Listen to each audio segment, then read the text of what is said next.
ಎಲ್ಲರಿಗೂ ನಮಸ್ಕಾರ. ಮತ್ತೊಂದು ವಿಡಿಯೋಗೆ ಸ್ವಾಗತ. ನಾನು ನಿಮ್ಮ ಡಾರ್ಲಿಂಗ್ ಧನು. ಬಿಗ್ ಬಾಸ್ ಕಡೆಯಿಂದ ಒಂದು ಬೆಂಕಿ ಪ್ರೋಮೋ ಅಪ್ಡೇಟ್ ಮಾಡಿದ್ದಾರೆ. ಆಕ್ಚುಲಿ ಸಾಟರ್ಡೆ ಎಪಿಸೋಡ್ ಇವತ್ತು ಈ ಪ್ರೋಮೋ ಬರೋಕ್ಕೆ ನಾನು ಎಕ್ಸ್ಪೆಕ್ಟೇ ಮಾಡಿರಲಿಲ್ಲ. ಕಾರಣ ಏನಂದ್ರೆ ಈ ಪ್ರೋಮೋದಲ್ಲಿ ಕ್ಲಿಯರ್ ಕಟ್ ಆಗಿ ಗೊತ್ತಾಗುತ್ತೆ ಅಶ್ವಿನಿ, ಧ್ರುವಂತು, ರಜತ್, ರಘು 4 ಜನ ಜಗಳ ಆಡ್ತಾ ಇದಾರೆ. ಅಶ್ವಿನಿ ಕೂಡ ಧ್ರುವಂತು ಒಂದ್ ಕಡೆ ಆಗಿದ್ರೆ ಆ ಕಡೆ ರಜತ್ ಮತ್ತು ರಘು ಅವರು ಜಗಳ ಆಡ್ತಾರೆ. ನಂಗೆ ತೆಗುಳ ಅನ್ನೋ ಪದ ಯೂಸ್ ಬರ್ತಾ ಇದೆ. ಇಲ್ಲಿ ಏನಾಗುತ್ತೆ ಅಂದ್ರೆ ಈ ಜಗಳಕ್ಕಿಂತ ಮುಂಚೆ ಈ ಜಗಳ ಯಾವ ಕಾರಣಕ್ಕೆ ಶುರುವಾಗುತ್ತೆ ಅಂತ ಮುಂಚೆ ಎಕ್ಸ್ಪ್ಲೇನ್ ಮಾಡ್ತೀನಿ. ಆಮೇಲೆ ನೀವು ಕಮೆಂಟ್ ಮಾಡಿ ಯಾರು ಸರಿ ಯಾರು ತಪ್ಪಂತ. ದಯವಿಟ್ಟು ಚಾನಲ್ ಯಾರು ಹೊಸ ನೋಡ್ತಿದ್ರೆ ಮಿಸ್ ಮಾಡಿದ್ರೆ ಸಬ್ಸ್ಕ್ರೈಬ್ ಮಾಡಿ. ಮುಖ್ಯವಾಗಿ ಏನಂದ್ರೆ ಮಿಡ್ ನೈಟ್ ಅಲ್ಲೇ ರಘು ಆಗಿರ್ಬೋದು, ಸೂರಜ್ ಆಗಿರ್ಬೋದು, ನಮ್ಮ ರಕ್ಷಿತ್ ಆಗಿರ್ಬೋದು, ಈ 3 ಜನ ಏನ್ ಮಾಡ್ತಾರೆ ಅಂದ್ರೆ ಕಿಚನ್ ಅಲ್ಲಿ ಎಲ್ಲರೂ ಮಲಗಿದ ಮೇಲೆ ಕಿಚನ್ ಅಲ್ಲಿ ಹೋಗಿ ಅಲ್ಲಿರೋ ಆಲೂಗಡ್ಡೆನ, ಅಲ್ಲಿರೋ ಚಪಾತಿ ಹಿಟ್ಟನ, ಚಪಾತಿ ಆಗಿರ್ಬೋದು, ಸಕ್ಕರೆ ಆಗಿರ್ಬೋದು, ಸಣ್ಣ ಸಣ್ಣ ಐಟಮ್ಗಳೆಲ್ಲ ತಗೊಂಡು ಸ್ಪೆಷಲ್ ರೆಸಿಪಿ ಮಾಡ್ಕೊಂಡು ತಿಂತಾ ಇರ್ತಾರೆ. ಆ ಟೈಮಲ್ಲಿ ಅಶ್ವಿನಿಗಾಗೋ ಧ್ರುವಂತ್ ಅವ್ರಿಗೆ ಡಿಸ್ಟರ್ಬೆನ್ಸ್ ಆಗುತ್ತೆ, ಸೌಂಡ್ ಮಾಡ್ತಾರೆ, ಜಗಳ ಆಗ್ತದೆ ಅಂತೇಳಿ ಆಳ್ಗಳು ಅವ್ರಿಗೆ ಹೇಳಿರ್ತಾರೆ. ಅದಾದ್ಮೇಲೂ ಕೂಡ ಇವರು ಪದೇ ಅದನ್ನೇ ಮಾಡ್ತಾ ಇರ್ತಾರೆ. ಅದನ್ನ ಮಾಡೋದ್ರಿಂದ ಇವ್ರಿಗೆ ಯಾವುದೇ ಒಂದು ಡಿಸ್ಟರ್ಬೆನ್ಸ್ ಇಲ್ಲ.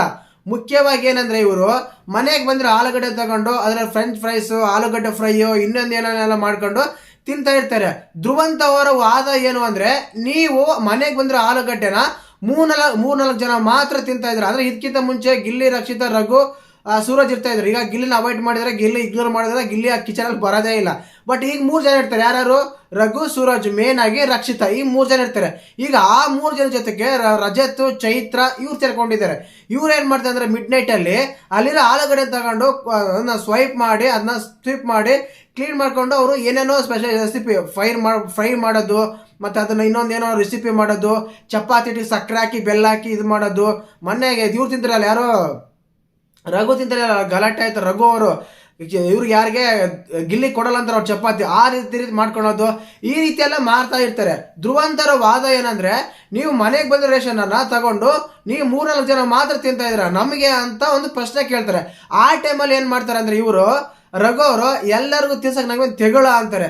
ತೆಗುಳ ಅಂದ್ರೆ ಯಾರಿಗೂ ತಿನ್ಸಕ್ ಹೋಗ್ಬಾರ್ದು, ಅಲ್ಲಿ ಏನು ಮಾಡಕ್ ಹೋಗ್ಬಾರ್ದು. ಎಷ್ಟು ಅಡಿಗೆ ಮಾಡ್ತಾರೆ ಅಷ್ಟು ಮಾತ್ರ ಊಟ ಮಾಡಬೇಕು. ನೀವು ಮಿಡ್ ನೈಟ್ ಅಲ್ಲಿ ಮನೆಗೆ ಬಂದ್ರೆ ಆಲೂಗಡ್ಡೆನಾಗಿರ್ಬೋದು, ಇನ್ನೊಂದಾಗಿರ್ಬೋದು, ತಿನ್ನಕ್ಕೆ ಏನು ಅಂತೆಲ್ಲ ಕೇಳಿದಾಗ ನಾನು ಎಲ್ಲರಿಗೂ ಮಾಡಾಕಲ್ಲ, ನನಗೆ ಯಾರು ಬೇಕು ಅವ್ರು ಮಾಡಾಕ್ತೀನಿ, ಯಾರು ಬೇಕು ಅವ್ರು ತಿನ್ಸ್ತೀನಿ, ಎಲ್ಲರೂ ತಿನ್ಸಕ್ಕೆ ನಾನು ತೆಗುಳ ಅಂತೆಲ್ಲ ಮಾತಾಡ್ತಾರೆ. ಆ ಟೈಮಲ್ಲಿ ವಾಯ್ಸ್ ರೈಸ್ ಮಾಡ್ತಾರೆ Ashwini Gowda. This is the right point ಅಂತ ನಾನು ಹೇಳಕ್ ಇಷ್ಟಪಡ್ತೀನಿ. ಕಾರಣ ಏನಂದ್ರೆ ನೀವು ತೆಗುಳುಗಳೆಲ್ಲ ಮಾಡಕ್ ಹೋಗ್ಬೇಡಿ. ನೀವು ಅಡಿಗೆ ಮಾಡಿದ್ರೆ ಅಡಿಗೆ ಮಾಡಕ್ಕೆ ಹೋಗ್ಬೇಡಿ. ಅದೆಲ್ಲ ಏನಕ್ಕೆ ಹೇಳ್ತಾರೆ ನೀವು ತೆಗಳು ಅಂತೆಲ್ಲ ಏನಕ್ಕೆ ಮಾತಾಡ್ತೀರ ಅಂತೆಲ್ಲ ಹೇಳ್ತಾರೆ. ಅದು ಕರೆಕ್ಟ್ ಇದೆ. ಏನಕ್ಕಂದ್ರೆ ಇವ್ರ ಕಿಚನ್ ಅಲ್ಲೇ ಇದರನ್ನ ಮಾತ್ರ ಎಲ್ಲರೂ ನೀವು ಕೆಲಸ ಮಾಡಲ್ಲ ಅನ್ನೋದು, ನಿಮ್ಗೆ ತೆಗುಳ ಅನ್ನೋದು, ನಿಮಗೆ ಬೇಕಾದ್ರೆ ಮಾತ್ರ ಅಡಿಗೆ ಮಾಡಿ ಹಾಕೋದು, ಇದು ಕೂಡ ಒಂದು ಸ್ವಲ್ಪ ಪಾಯಿಂಟ್ ರೈಸ್ ಮಾಡ್ಬೇಕಾಗುತ್ತೆ.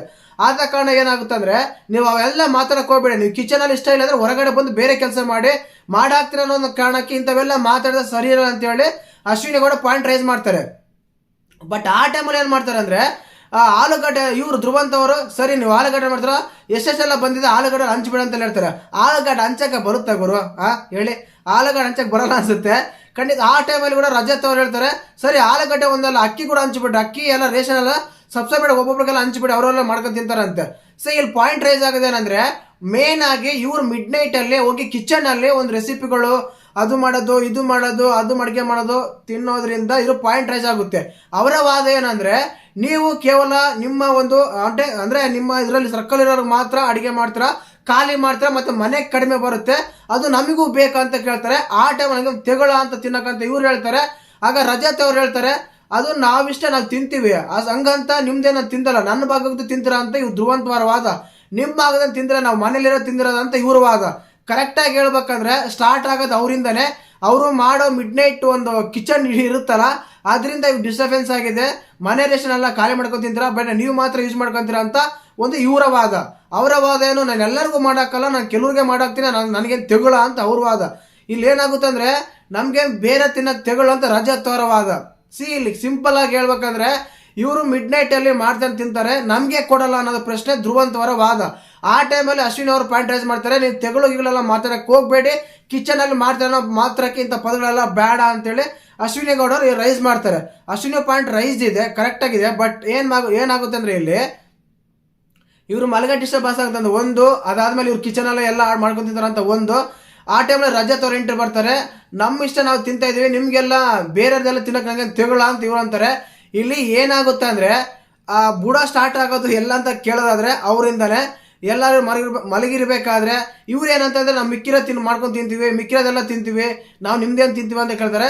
ಸರಿ, ಚಪಾತಿ ಹಿಟ್ಟಾಗಿರ್ಬೋದು ಏನಾಗಿರ್ಬೋದು ಮಿಕ್ಕಿರೋದು ಯಾರಿಗೂ ಕೊಡಬಾರ್ದು, ಎಷ್ಟೆಷ್ಟು ಬರುತ್ತೆ ಅವಾಗೆ ಹಂಚಿಡ್ಬೇಕಂತ ಧ್ರುವಂತ ವರವಾದ. ಇದೆಲ್ಲ ಬಿಗ್ ಬಾಸ್ ಮನೆ ಸಾಧ್ಯನಾ?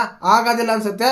ನನ್ಗೇನನ್ಸುತ್ತೆ ಅಂದ್ರೆ ಕಂಪ್ಲೀಟ್ ಆಗಿ ಇವರು ಮಾಡೋ ಒಂದು ಎಡವಟ್ಟುಗಳಿಗೆ ಜಗಳ ಆಗ್ತಾ ಇದೆ. ಕಂಪ್ಲೀಟ್ ಆಗಿ ಹೇಳ್ಬೇಕಂದ್ರೆ ಇದೇ ಪ್ರೋಮೋದಲ್ಲಿರೋದು. ಮುಂದಿನ ದಿನಗಳಲ್ಲಿ ಶುರುವಾಗುತ್ತೆ ಅಂತಾನೆ ಹೇಳ್ಬೋದು. ಈಗೀಗ ಅಶ್ವಿನಿ ಗೌಡ ಅವರು ಸೈಲೆಂಟ್ ಆಗಿದ್ದಾರೆ ಅನ್ನೋ ಕಾರಣಕ್ಕೆ ಪಾಯಿಂಟ್ ರೈಸ್ ಮಾಡ್ತಿರ್ಬೋದು. ಖಂಡಿತವಾಗ್ಲೂ ಮಿಡ್ ನೈಟ್ ಅಲ್ಲಿ ಇವರು ತುಂಬಾ ಡಿಸ್ಟರ್ಬೆನ್ಸ್ ಮಾಡ್ತಾರೆ ಬಿಗ್ ಬಾಸ್ ಮೇಲೆ. ಸುಮಾರಾಗಿ 1 ಗಂಟೆ 2 ಗಂಟೆ ನಾನು ಲೈವ್ ಅಪ್ಡೇಟ್ ಕೊಡೋಕ್ಕೋಸ್ಕರ ನೋಡ್ತಾ ಇರ್ತೀನಿ. ಕಿಚನ್ ಅಲ್ಲಿ ಇವ್ರದೇ ಒಂದು ಹವ ಇರುತ್ತೆ ಖಂಡಿತವಾಗ್ಲೂ. ಆದ ಕಾರಣಕ್ಕೆ ಈ ರೀತಿಯ ಪಾಯಿಂಟ್ ರೈಸ್ ಆಗಿರ್ಬೋದು ಅನ್ಸುತ್ತೆ. ಮತ್ತೆ ನಾನು ಎಕ್ಸ್ಪ್ಲೈನ್ ಮಾಡಿದೆ ಎಲ್ಲ ನಿಮಗೆ. ನಿಮ್ಮ ಪ್ರಕಾರ ಯಾರು ತಪ್ಪು ಯಾರು ಸರ್ ಅಂತ ಕಮೆಂಟ್ ಮಾಡಿ. ಹಾಗೆ ಚಾನಲ್ ಯಾರನ್ನ ಹೊಸ ನೋಡ್ತೀರಾ ಮಿಸ್ ಮಾಡ್ದಾನೆ ಸಬ್ಸ್ಕ್ರೈಬ್ ಮಾಡಿ, ಲೈಕ್ ಮಾಡಿ, ಶೇರ್ ಮಾಡಿ. ಜೈ ಹಿಂದ್, ಜೈ ಕರ್ನಾಟಕ.